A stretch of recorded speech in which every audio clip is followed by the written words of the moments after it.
Hello, কি অবস্থা সবার? আজকে একটা টেক্সট ইফেক্ট করে দেখাবো আফটার ইফেক্টের সাহায্যে। ইফেক্টটা করতে কিছু টুলস ইউজ করা হবে। আশা করি টিউটোরিয়ালটা দেখবেন। তো সরাসরি আমরা টিউটোরিয়ালে চলে যাচ্ছি।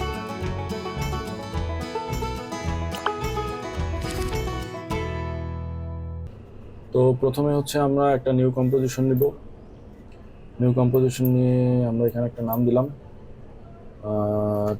Text effect. ওকে, 1200 সাইজ রাখলাম। এটা হচ্ছে 10 সেকেন্ড লং। ওকে, দেন হচ্ছে আমরা এখানে একটা টেক্সট লিখবো। তো ফার্স্টে টেক্সট টুলটা নিলাম, নেওয়ার পরে আমরা এখানে যে কোনো কিছু লিখলাম, সাপোজ ঢাকা। ঢাকা লেখার পর আমরা এটাকে একটু অ্যালাইন করে নিই। এখানে হচ্ছে আমরা অ্যালাইন করে নিলাম।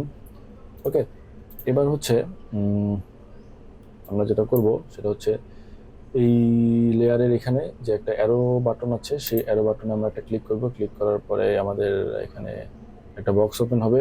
এরপরে হচ্ছে আমরা এনিমেটের পাশে একটা, ঠিক আছে, সার্কেল করা একটা অ্যারো বাটন আছে, সেখানে একটা ক্লিক করব। ক্লিক করার পরে আমাদের অনেকগুলো অপশন আসবে। তো অনেকগুলো অপশন থেকে আমরা হচ্ছে এখানে অপাসিটিটা সিলেক্ট করব। অপাসিটিটা সিলেক্ট করার পরে আমরা হচ্ছে অপাসিটিটা 100 করা আছে, এটাকে 0 করে দেব। ওকে, তো 0 করে দেওয়ার পরে আমরা হচ্ছে এবার কোথায় যাব? এবার হচ্ছে রেঞ্জ সিলেক্টরে যাব। ঠিক আছে, ওকে, রেঞ্জ সিলেক্টরে যাওয়ার পরে আমরা হচ্ছে এখানে যে স্টার্ট অপশনটা আছে, এখানে একটা 0 করা আছে। 0 সেকেন্ড থাকা অবস্থায় আমরা হচ্ছে এখানে একটা কি ফ্রেম নিব এবং এখানে যে অ্যাডভান্স অপশনটা আছে সেটাকে ওপেন করব। সেটাকে ওপেন করার পরে এখানে যে র্যান্ডমাইজ অর্ডার আছে, ঠিক আছে, র্যান্ডমাইজ অর্ডার এটা অফ করা আছে, এটাকে হচ্ছে আমরা অন করে দেব।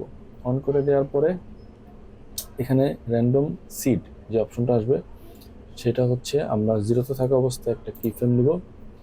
দেন এটাকে 2 সেকেন্ডে নিয়ে যাব।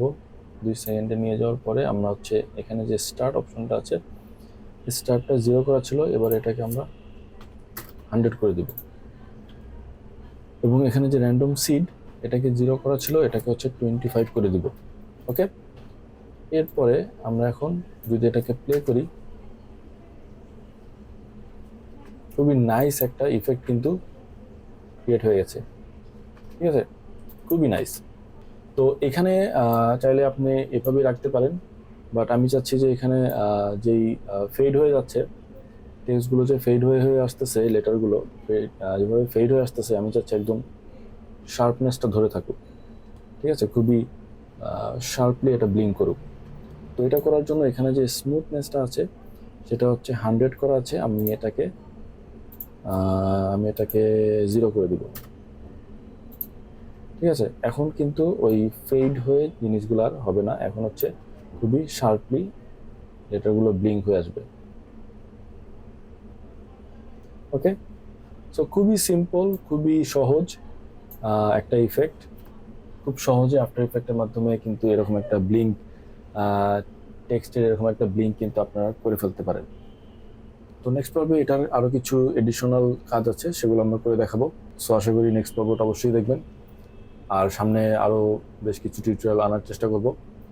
সো আশা করি সামনের পর্বগুলো অবশ্যই আপনারা দেখবেন। যদি আপনাদের কোনো কোশ্চেন থাকে সেটাও করতে পারেন কমেন্ট বক্সে। সো দেখা হচ্ছে নেক্সট পর্বে। পিস।